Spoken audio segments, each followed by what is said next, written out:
The new Vjump cover has revealed Boruto's design for the long-awaited time skip. But what seems more interesting are the hidden details of this artwork, which could hint at an unexpected twist. Is Boruto calling out the shinobi world to hunt him? Is this new necklace an uzumaki symbol or a seal to hold Momoshiki? Does the color of Boruto's cape hint at a really major death? Let's find out.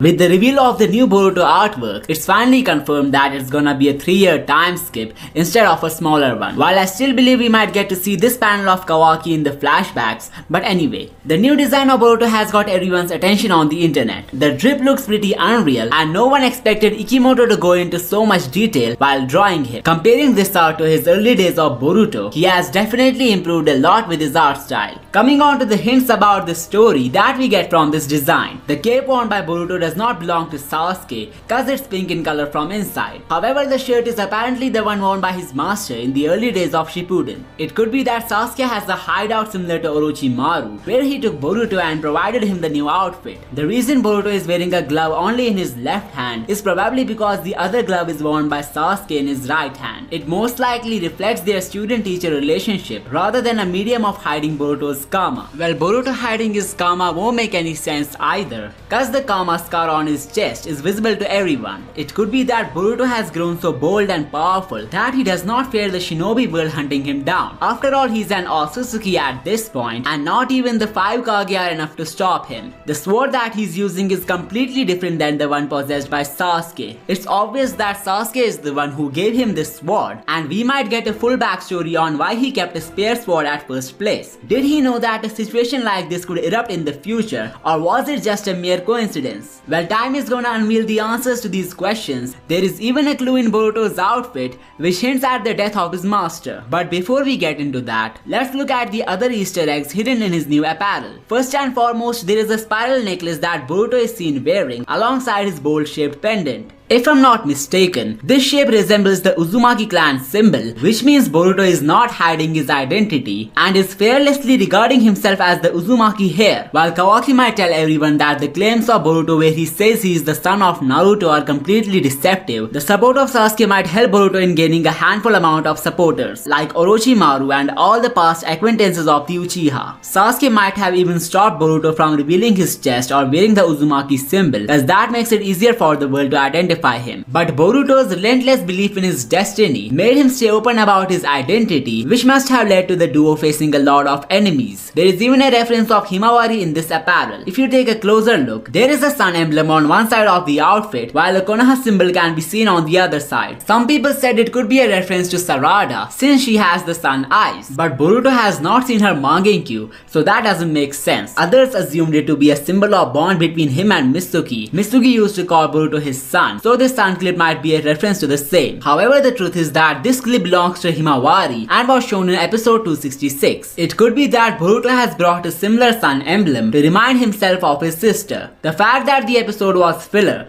draws a hole in this speculation, but we shouldn't forget that the meaning of Hima's name turns out to be a sunflower, and if Boruto has brought a similar pendant, then it all makes sense. Or maybe it's just a way of the writers to tell us that anime canon stuff has influence on the story of the manga. If that's not the case, then this sun emblem is most likely from the Otsutsuki clan. The reason I think this way is because there were 2 branches of the Otsutsuki clan from the moon, shown in Naruto the last movie. Subscribe if you think this symbol has Otsutsuki connection. Talking about his necklaces, what if the Uzumaki pendant is actually a talisman which is used to keep Momoshiki at bay? The Uzumaki clan is widely renowned for sealing jutsus, so if a talisman like this could keep the monster of Boruto in control, then his possession of this necklace makes a lot more sense. Now that we are caught up with most of the details, let's move on to the interesting parts. The time skip takes place before the fight between Boruto and Kawaki. It's pretty obvious, but I found something even more crazier. During the prologue scene, Boruto's right sleeve has been torn off and it seems like some kind of explosion did it. This means Boruto had been fighting a really powerful enemy even before facing off Kawaki on the Hokage mountain. While the outcome will remain a mystery for some time, but it definitely left Boruto with a torn sleeve. Maybe Boruto had tried to use his karma to absorb the attack of this mysterious enemy. It could even be a training match with Daemon where Boruto would use a giant Rasengan and the reflection power would tear off his clothes. Not only that, The design of Boruto looks way too neat compared to the time when he's fighting Kawaki. The fact that Kawaki's outfit is completely upright in the prologue scene hints at some really interesting fights on the way of Boruto. He could face enemies such as the hidden Kara cyborgs, Kashin Koji, the strongest shinobis of the great nations, or even some new Otsutsuki's. Another thing that I noticed is Boruto's missing drift from the prologue scene. While it could be that Kishimoto hadn't thought about stylizing him so much in the beginning of the show, but what if all these details being missing in the prologue scene are teasing something tragic? Like, what if when Boruto encounters Hima for the first time, she will ask him to give back the sunflower clip because she does not want a criminal to have her stuff? Not only that, what if he throws away the uzumaki and konoha symbol from his outfit after too much disrespect? Or what if somebody snatches them away from him to stop the dishonor of the village from happening? These kind of events could make the legacy of Boruto way more tragic and terrible. But the tragedy that no one is ready for is the death of Sasuke. Many people are assuming Sasuke is alive since Boruto is seen with a completely different cape and sword. But if you take a look at the prologue scene from the anime, Boruto's cape and sword are too identical to the ones used by Sasuke. My theory is that if Sasuke ends up dying sometime in the future, Boruto will replace his cape and sword with the one possessed by his master. This explains why Kishimoto decided to change the color of the cape in the anime version of the prologue scene. The torn sleeve could also be an outcome of the last fight of Sasuke that he fought alongside his student. There is even a possibility of Boruto getting possessed by Momoshiki, who will then kill Sasuke in the blink of an eye. If we ever get to see a final epic transformation of Sasuke, then a battle against possessed Boruto could be the perfect moment. He could use the Susanoo armor type of form to sacrifice himself for the shinobi world and die an honorable death. The death of Sasuke means the fulfillment of his final resolve that he had promised earlier in the story. It would also have a staggering impact on his daughter Sarada, who won't be able to comprehend the death of her father. Sarada will get really curious to figure out the death of Sasuke, but how exactly will she do it? Well, before going there, let's understand why Boruto is being connected to the sun. The Jogan had already made him a moon-inspired character, just like Aida and Daemon. The only hint that connected Boruto with the sun was Mitsuki calling him his son, poetically saying Boruto is the sun which is now under an eclipse known as Kawaki. The dojutsu of the Red Kama guy also hints at the same. Once Kawaki shall be dealt with, Boruto will enlighten the whole world again with the help of the Jogan, similar to how the real eclipse phenomenon works in real life.